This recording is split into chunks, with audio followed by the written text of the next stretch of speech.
Look at this beast. Fresh out of the river. Biggest sucuri I've ever handled. She's strong. So strong, my arms are burning.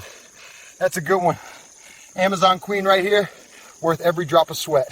30 feet of iridescent muscle, a body as thick as a telephone pole, 900 pounds of crushing power that can pulverize bone and steel with equal indifference, a head the size of a bulldog, with jaws that unhinge to swallow a whole capybara or even a jaguar. This is the Sucuri gigante, the green anaconda.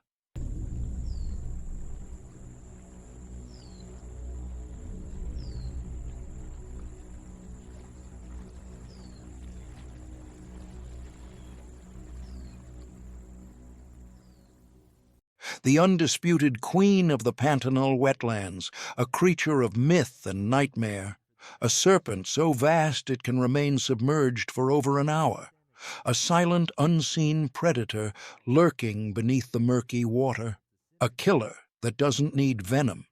It kills with geometry, with the simple, brutal mathematics of a constricting coil. For years, stories of a colossal anaconda had haunted the remote fishing communities along the Santa Maria River in Mato Grosso do Sul, Brazil. A 30-foot monster they called Matadora, the killer. A beast blamed for the disappearance of livestock, pets, and, according to the darkest whispers, at least one child. But it was just a story, a fisherman's tale. Until September 18, 2014, on that day, a 65-year-old fisherman named Mateus Alves, armed with nothing but a few coils of rope and a lifetime of forgotten knowledge, decided to hunt the monster. His friends laughed at his plan. They called his rope trap a joke, a child's game against a mythical beast. This is the story of how that crazy rope trap worked, and how it caught a 30-foot killer anaconda. Act 1. The Shadow in the Water. The Pantanal, the world's largest tropical wetland, is a land of beautiful contradictions, a sprawling mosaic of rivers, marshes, and forests that covers more than 140,000 square kilometers across Brazil, Bolivia, and Paraguay. During the rainy season, from November to March, it is a vast, flooded world.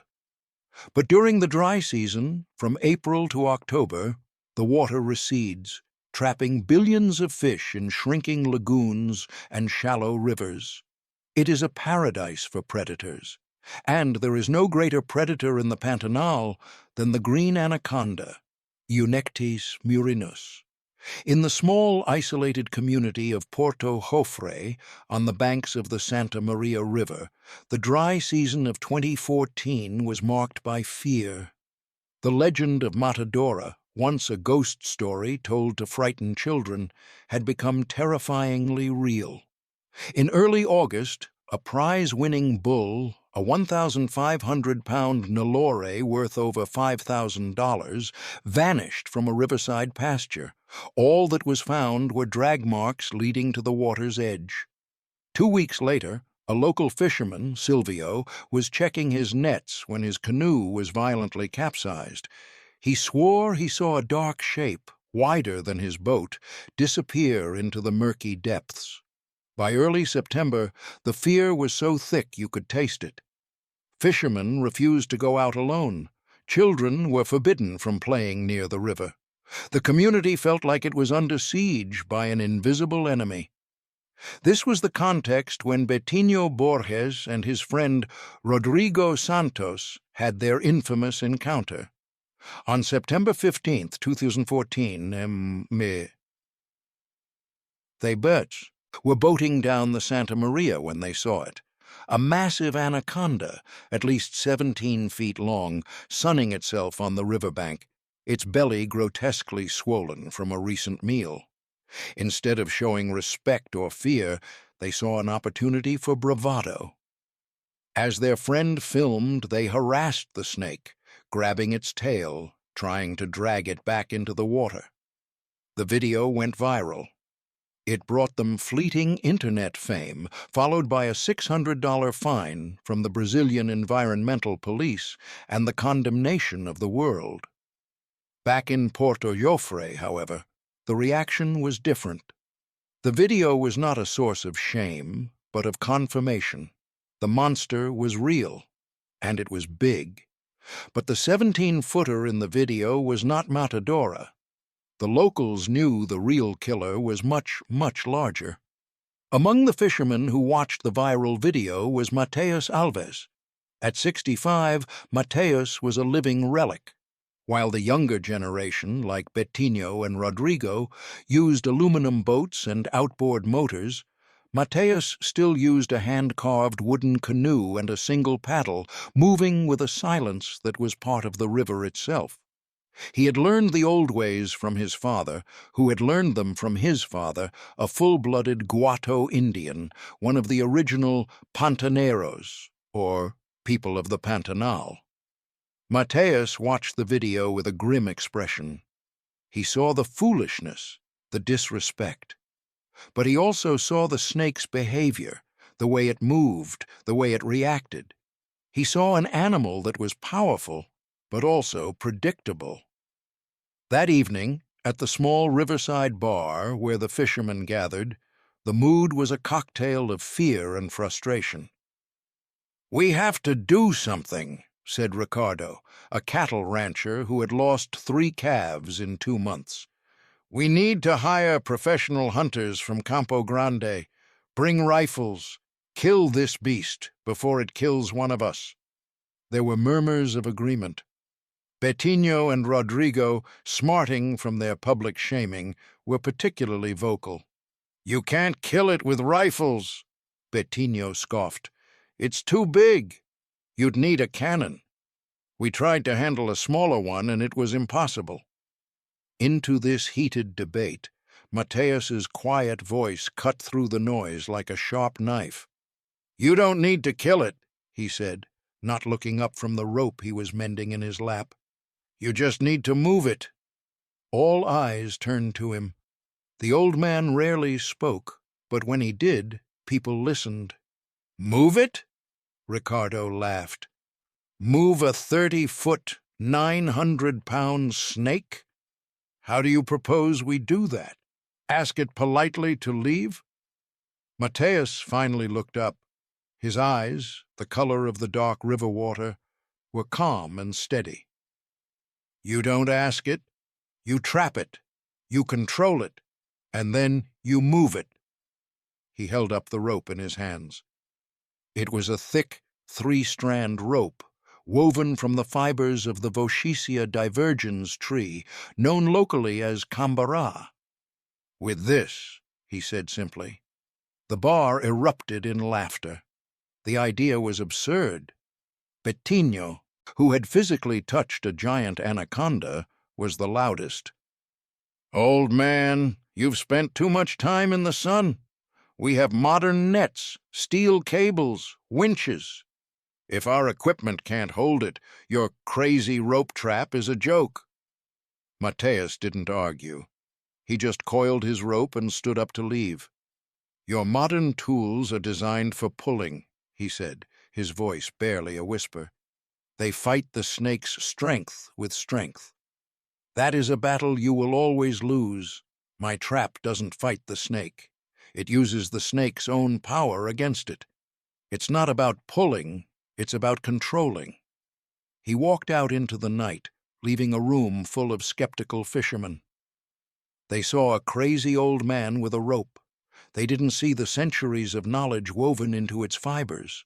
They didn't understand that Mateus was about to build a trap, not just of rope, but of physics, leverage, and a profound understanding of the monster they all feared. Act 2. The geometry of a trap. Mateus's workshop was less a building and more an extension of the forest itself. Under a thatched roof, tools that hadn't changed in 1,000 years lay in organized chaos. It was here that the crazy rope trap began to take shape. The concept was not something Mateus had invented.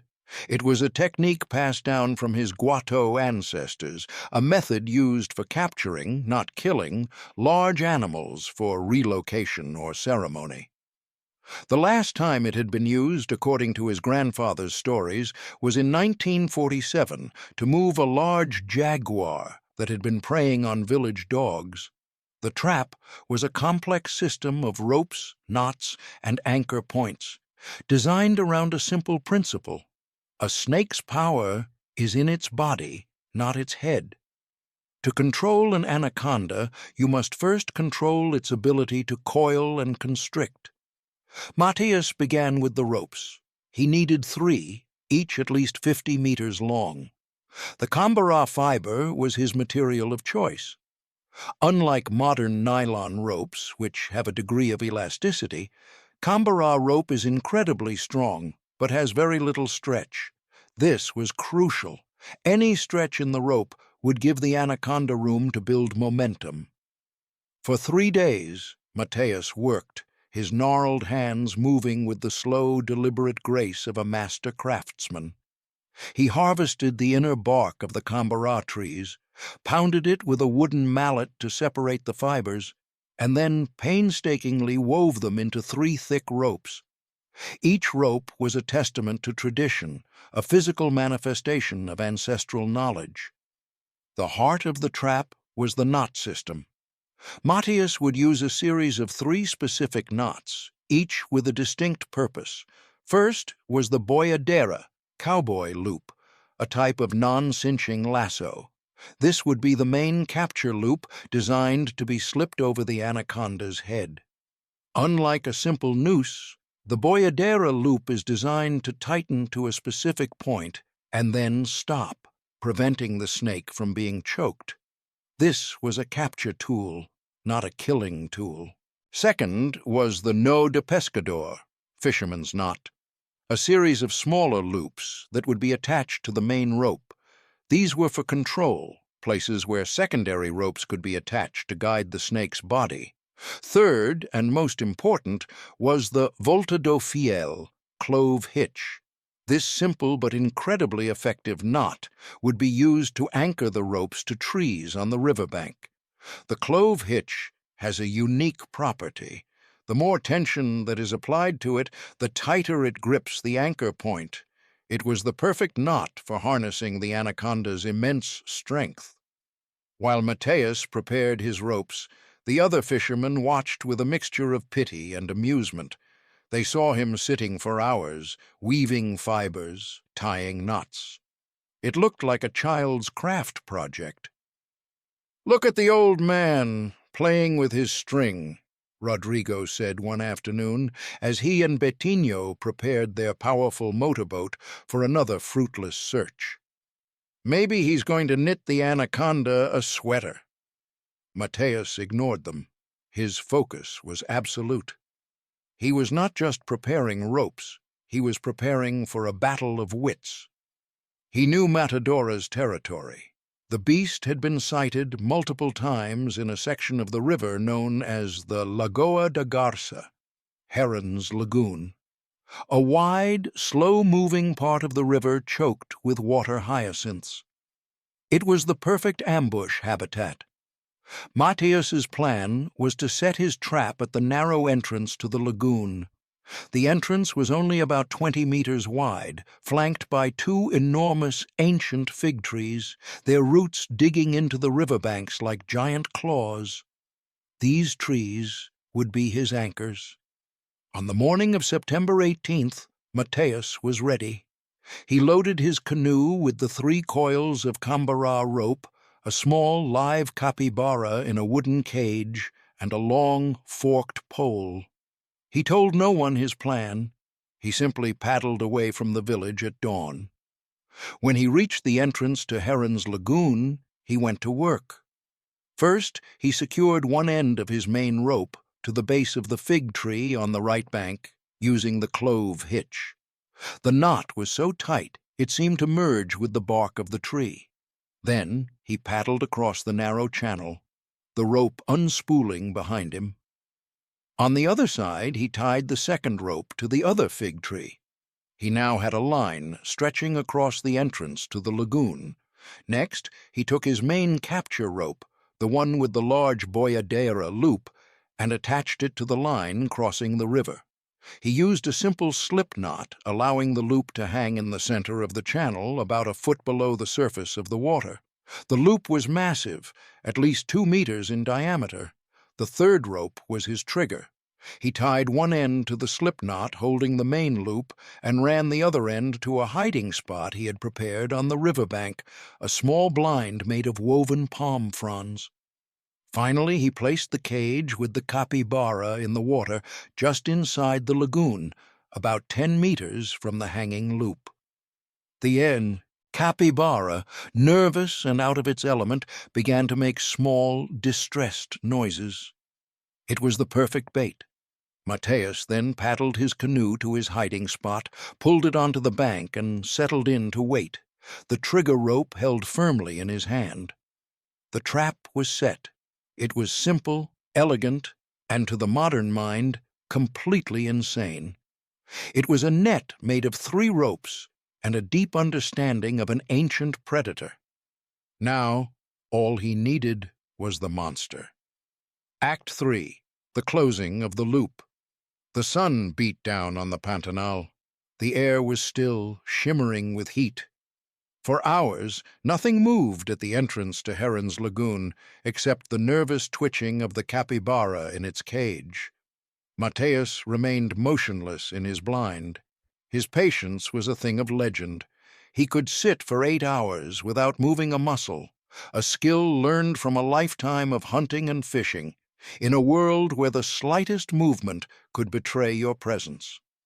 At 2:15 p.m., the water hyacinths on the far side of the lagoon began to part.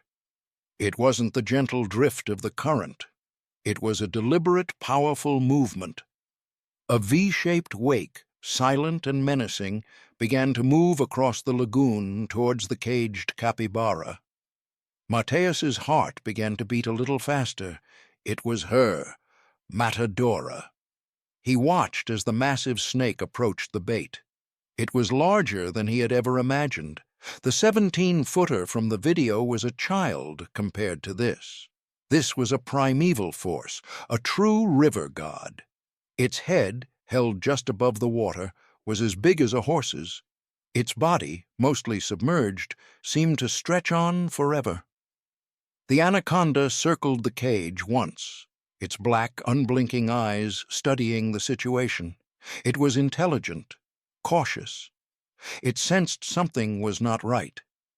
But the distress of the capybara, a natural prey item, was too tempting. After a moment of hesitation, the snake decided to strike. It ignored the cage. Anacondas are constrictors. They don't have the teeth to chew through wood. It was focused on the animal inside, but to get to the cage, it had to pass through the narrow entrance of the lagoon. It had to pass through the invisible, submerged loop of Mateus's trap. With a surge of power, the anaconda moved forward. Its massive head and the first few feet of its body passed cleanly through the boyadera loop. This was the critical moment. Mateus's timing had to be perfect. If he pulled the trigger too early, the loop would close in front of the snake. If he pulled too late, the snake would be too far through and the loop would close on its thickest section, where it would be impossible to control. He waited, his eyes fixed on the point where the snake's body began to swell from its head and neck to its massive torso. He needed the loop to close just behind the gills, at the point where the head met the body. 1 foot, 2 feet, 5 feet of snake passed through the loop. Now, with a sharp, powerful tug on the trigger rope, Mateus pulled the slip knot free the boyadera. Loop, released from its support line, instantly dropped and tightened. The effect was immediate and catastrophic. The loop cinched down exactly where Mateus had intended, just behind the anaconda's massive head. The snake, feeling the sudden constriction, erupted. The placid water of the lagoon exploded in a fury of white water and thrashing muscle. The anaconda, 900 pounds of enraged reptile, tried to reverse, to back out of the loop. But the boyadera knot, true to its design, held fast without choking the creature. Then the snake did what anacondas do. It tried to coil. It tried to bring its immense body into a crushing embrace to destroy the thing that held it. And this is where the genius of Matthäus's trap was fully revealed. The main rope, attached to the loop around the snake's neck, was anchored to the giant fig tree on the right bank. The snake was tethered. It could thrash and spin, but it could not bring its body forward to coil around itself or its captor. Its own length and power were now its prison. The second rope, anchored to the tree on the left bank, was now pulled taut across the channel, acting as a barrier, preventing the snake from escaping into the main river. Matadora was caught in a geometric cage, a triangle of forces that it could not comprehend and could not break. The sound of the battle was like a storm. The water churned. The snake hissed, a sound like a high-pressure air hose. It slammed its body against the riverbanks, trying to dislodge the rope. But the clove hitches on the ancient fig trees held, their grip only tightening with each surge of the monster's power. The battle was far from over. The snake was trapped, but it was not subdued. It was a living engine of fury, and Matthäus was connected to it by a single hand-woven rope. The real test of the trap, and of the man, had just begun. Act 4. The Geometry of Power. The news of the battle spread quickly. Bettino and Rodrigo, hearing the commotion from a kilometer downriver, raced to the scene in their motorboat, expecting to find that the old man had been killed by the monster. They arrived to a scene of primal chaos. The entrance to Heron's Lagoon was a boiling cauldron of mud and water. In the center of it all was the Anaconda, a writhing mountain of muscle, twisting and fighting against the ropes that held it. And on the bank, Matthäus stood, calm and focused, holding the main line, not pulling, but simply absorbing the shocks. His body acting as a living shock absorber, his bare feet planted firmly in the mud. "He did it! The crazy old man actually did it!" Bettino yelled over the roar of the water. But their awe quickly turned to terror. The Anaconda, realizing it could not escape by brute force, changed its tactics. It began to roll, a technique anacondas use to disorient prey and drag them under. The massive body turned over and over, twisting the main rope, putting an incredible amount of torque on the anchor tree. The giant fig tree groaned, its ancient roots straining against the earth. A large branch, thicker than a man's leg, snapped with a sound like a cannon shot and crashed into the water. "The tree is not going to hold!" Rodrigo screamed. Matthäus had anticipated this. He shouted to them, his voice strained but clear. "The third rope, on the bank! Take it and tie it to your boat. You are my second anchor." Bettino and Rodrigo, galvanized into action, found the end of the third rope, the one Matthäus had used as his trigger. They quickly tied it to the stern of their powerful motorboat. Now the trap had 3 anchor points, the 2 fig trees and a 150-horsepower engine. The Anaconda rolled again, but this time the force was distributed. The boat was pulled sideways, its engine screaming in protest, but the combined strength of the 3 anchors held. The battle became a stalemate, a war of attrition. For over an hour, the snake fought, using every trick it knew. It tried to dive, but the ropes held it near the surface. It tried to bite, its massive jaws snapping shut on the ropes, but the tough Cambara fibers resisted its teeth. It even tried to use its tail as a club, slamming it against the water and the riverbank. But for every move the snake made, the trap had an answer. The geometry was perfect. The snake's own power was being used to exhaust it. Every thrash, every roll, every surge only tired it further.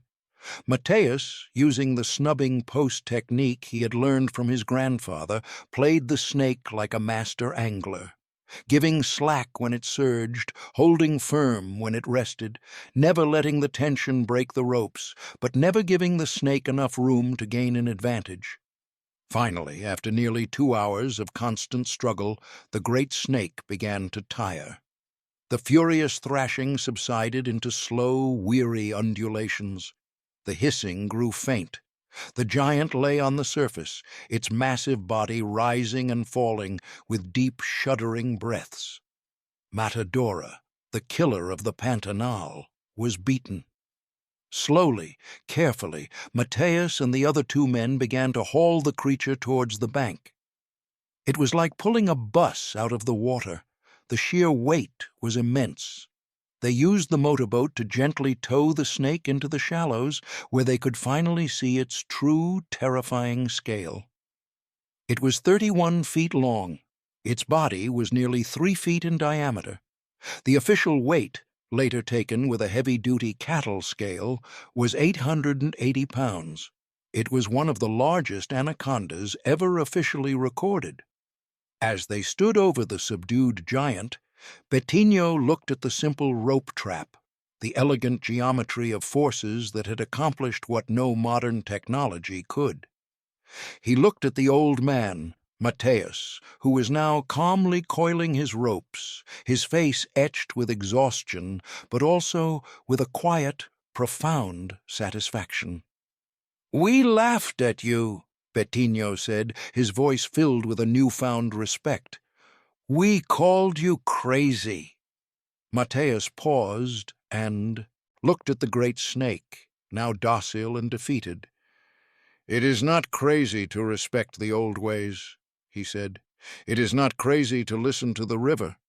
The only thing that is crazy is to think that steel is stronger than wisdom." Act 5, The Serpent's Legacy. The capture of Matadora became a legend in the Pantanal, but it was what happened next that turned the legend into a legacy. Mateus had never intended to kill the snake. His goal was always relocation. With the help of the environmental police, who this time came not to issue fines but to offer assistance, the giant anaconda was carefully loaded onto a specially designed truck. It was transported over 100 kilometers away to a remote, uninhabited part of the Pantanal, a protected national park where it could live out its days without coming into conflict with humans. The story and the images of the massive but unharmed snake being captured by the simple rope trap went viral. But this time, the narrative was different. It wasn't a story of reckless harassment. It was a story of incredible skill, courage, and respect for nature. Mateus became an unlikely hero. He was awarded the Chico Mendes Resistance Medal, a prestigious Brazilian award given to those who have made outstanding contributions to the defense of the environment. But Mateus was not interested in medals. He was interested in preserving knowledge. He used the attention to establish the Guato Knowledge School, a small, informal program to teach the younger generation the traditional skills of the Pantaneros. He taught them how to read the river, how to weave ropes from cambara fiber, how to tie the boyadera loop and the clove hitch. Most importantly, he taught them the philosophy behind the techniques, that the goal was not to conquer nature, but to live in balance with it. That control was more important than force. That respect was more powerful than aggression. Bettino and Rodrigo became his first and most eager students. They sold their expensive fishing gear and learned to build their own canoes and weave their own ropes. They learned that the thrill of outsmarting a creature was far more satisfying than simply overpowering it. The crazy rope trap became a symbol of this new way of thinking.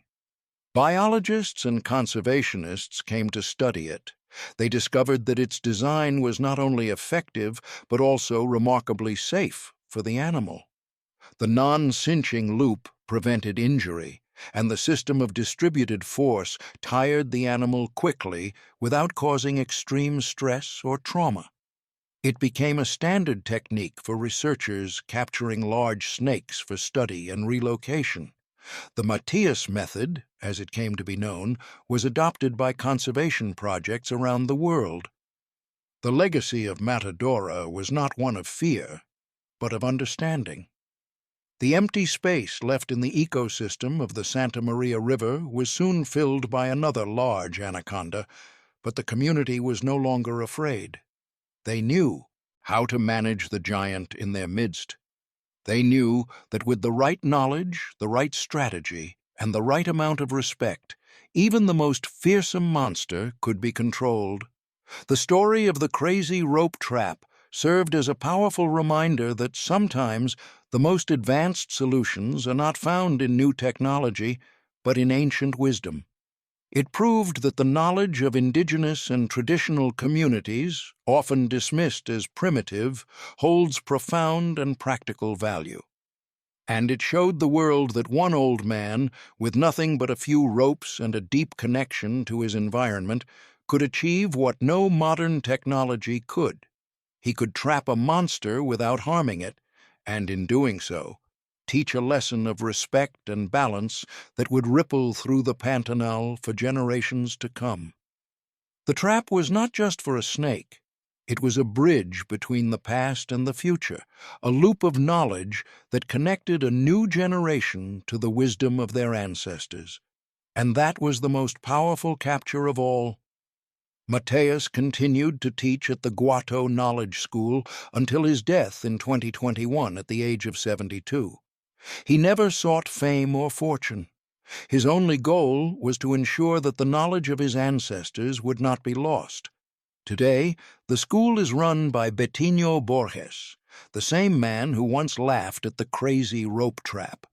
He has become a respected elder in the community, a guardian of the traditional ways. He often tells the story of Mateus and Matadora to new students. "I thought I was a great fisherman because I had the best equipment," he says. "But Mateus taught me that the most important tool a fisherman has is not in his boat. It's in his mind. It's the knowledge of the river, the respect for the animals, the wisdom of those who came before us." The story of the crazy rope trap is more than just a story about catching a giant snake. It's a story about the power of tradition, the importance of respect, and the enduring wisdom of the people who have lived in harmony with the wild for centuries.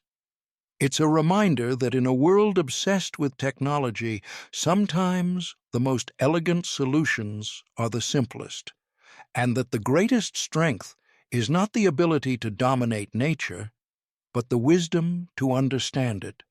That is the legacy of Mateus Alves, and it is a legacy that will live on as long as the rivers of the Pantanal continue to flow. In 2023, a team of scientists from the University of Sao Paulo, led by renowned herpetologist Dr. Juliana Terra, conducted a study on the long-term effects of the Mateus method. Their findings, published in the Journal of Herpetology, were remarkable. They found that anacondas captured using the rope trap method had significantly lower stress hormone levels and a 95% survival rate after relocation, compared to a 60% survival rate for snakes captured with more invasive methods like nets and tranquilizer guns. The study also documented the ecological impact of Matadora's relocation. With the apex predator removed, the capybara population in Heron's Lagoon exploded, leading to overgrazing and a decline in aquatic vegetation. This, in turn, affected fish populations, which relied on the vegetation for cover. The ecosystem was out of balance. It was a powerful lesson in the complex web of life in the Pantanal. The monster, it turned out, had a role to play. In response, the community, under the guidance of Betinho and the environmental police, decided to reintroduce a large male anaconda into the lagoon. They used the Mateus method to capture a 25-foot male from another river system and release it into Heron's lagoon. Within a year, the ecosystem began to stabilize. The capybara population came under control, the vegetation returned, and the fish thrived. It was a landmark moment in conservation, a community actively managing its own ecosystem, using traditional knowledge to restore balance. The story of the crazy rope trap had come full circle. It was no longer just about capturing a monster. It was about understanding the monster's place in the world. It was about moving from a mindset of conflict to one of co-management. It was about recognizing that the goal was not to eliminate predators, but to maintain the delicate dance between predator and prey, between fear and respect, between humanity and the wild. And so, the legend of Matadora lives on, not as a story of a monster slain, but as a story of a monster understood. A story of a community that learned to live with its giants, not by killing them, but by being smart enough and wise enough to give them the space and the respect they deserve. And in the heart of the Pantanal, that is the greatest survival skill of all.